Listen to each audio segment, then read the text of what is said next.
When you graduated from Macalester in 1961, did you envision living anything like the kind of life that you've lived since then? It would be a lie if I were to say I had planned it all. No, I had no idea what life had in store for me. And I had not expected, in fact, even to go into the international service. I had expected to finish my studies, do graduate work, and go back to Ghana. In fact, I was doing graduate work here in Geneva. And this is where I joined the international service.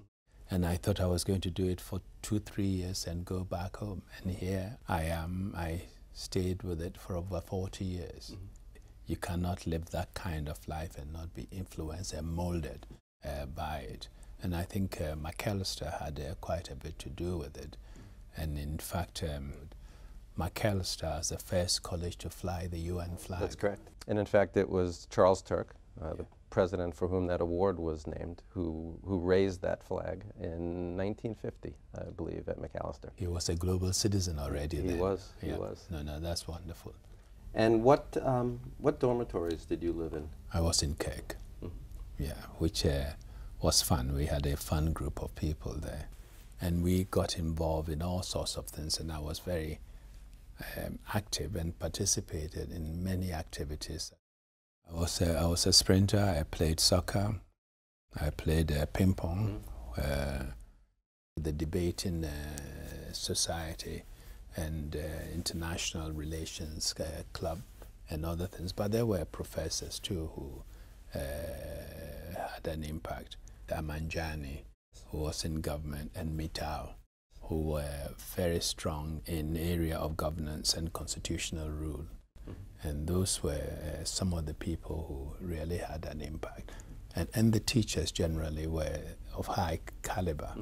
And of course, a lot was happening then, and we as students often debated the issues of the day, whether it was a civil rights movement or what was happening in Africa, where I had just come from, and people wanting to know about the struggle for independence in Africa, which for me also dovetailed with the U.S. civil rights movement. How palpable for you was the rise of the civil rights movement when you were at Macalester? I followed it very closely, and it was something that I was keenly interested in. You have to remember that I had just come to the States from an independent African country, come to the States from a country where I was the majority. I was part of the majority. And the divisions between the majority and the minority that one was witnessing in the States was completely alien to me and foreign to me. And so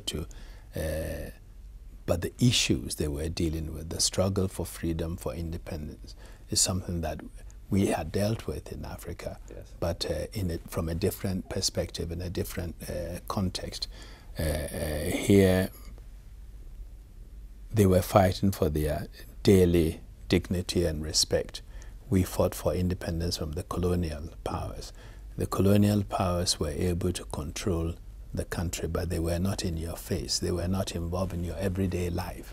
So you didn't have to confront the issue the way black Americans had to confront, and I had to confront, because you're pulled in, whether you like it or not. Sure. I mean, it must have been for you coming to Macalester in the very late 1950s as a student from Africa. Still, even though you were not African American, you must have felt to some extent in your daily life that feeling of being an outsider. You know, not only do you feel an outsider, even if you didn't confront it direct on, you empathized with what they were trying to do and why they were pushing for their rights, and you supported that struggle. And there were times when I confronted it myself. You know, I recall we were once in Arkansas. No, it wasn't Arkansas, or Kansas, on the Ambassador for Friendship trip, where we traveled around the States from coast to coast, trying to get to understand America. And I think it was a very good program, because Harry Morgan felt America is not St. Paul, it's not Minneapolis, to have a better sense of what is happening. You should travel around the States. So we went into a coffee shop in Kansas, I forget the name of the city, and we sat at the bar and with international group, and there were two ladies, one younger one and an older one, and I heard them saying, "You tell him, you tell them," you know, and back and forth. So the young one, blushing, came to tell us, "I'm sorry, we don't serve blacks," you know. And of course, some of my friends, we started debating. I said, "Look, if they don't serve blacks, we are wasting our time here." In the end, we left, you know. But you get into that sort of confrontation. Yes. And having started in St. Paul and having followed the movement, you are not completely taken aback. It always is insulting, it is, but yes, you learn to deal with it and sometimes feel sorry for those on the other side. Yes. Who are either feel that way or are forced to behave that way. It's that empathy, I think, that's made you a great diplomat. Well, you seem to be able to understand, even when you should feel angry, you seem to be able to understand what people who are causing you anger might be feeling. No, because anger is could be sometimes healthy. It can give you emotional satisfaction, but it doesn't really solve the problem. Yes. And sometimes it doesn't necessarily help you change the attitude of the person on the other side. Right.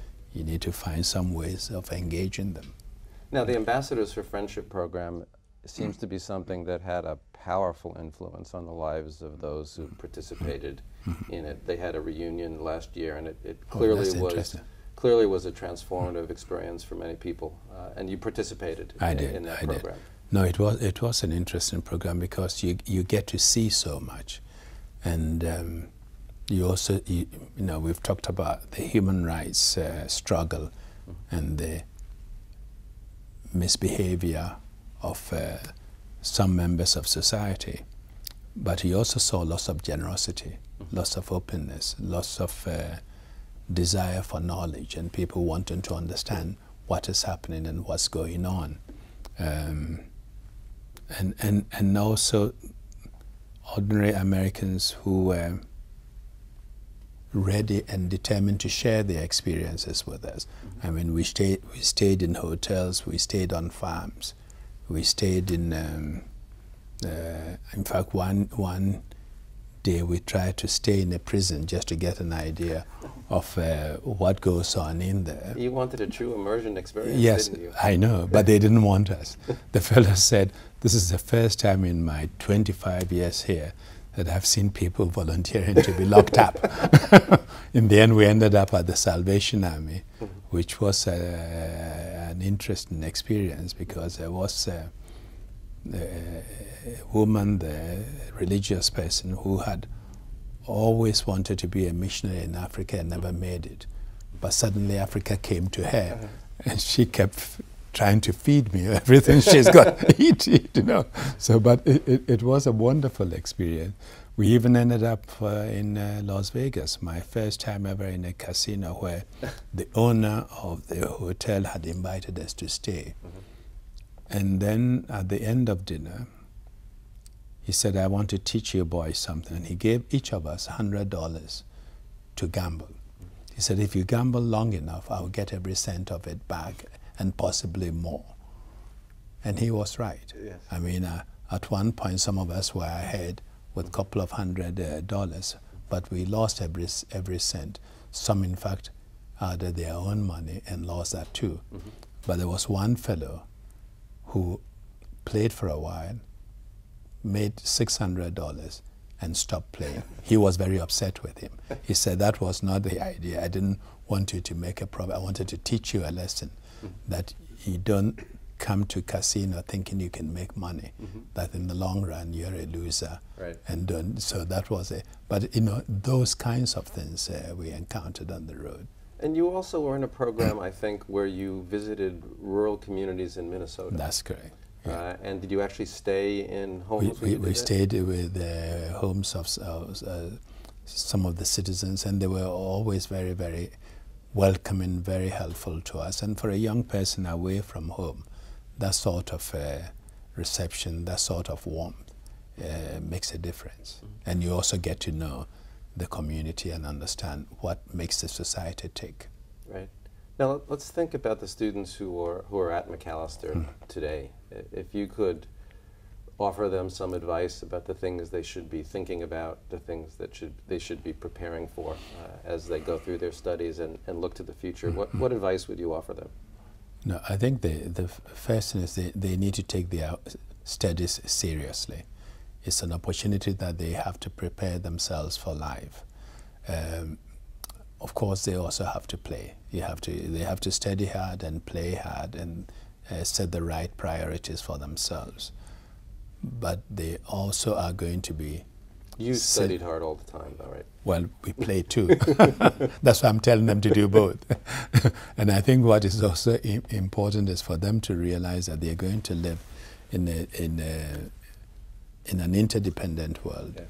In a world where no one in today's real world can afford to think in purely local terms.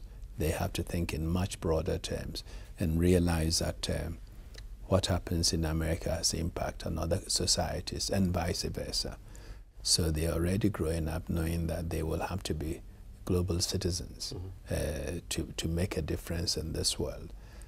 I know as young people sometimes they wonder when they look at the big issues, whether it's a question of environment, whether it's the clamor for democracy that we are seeing in North Africa and Middle East, whether it's a question of HIV, AIDS or poverty. What can I do? I'm just a little individual. What role can I play?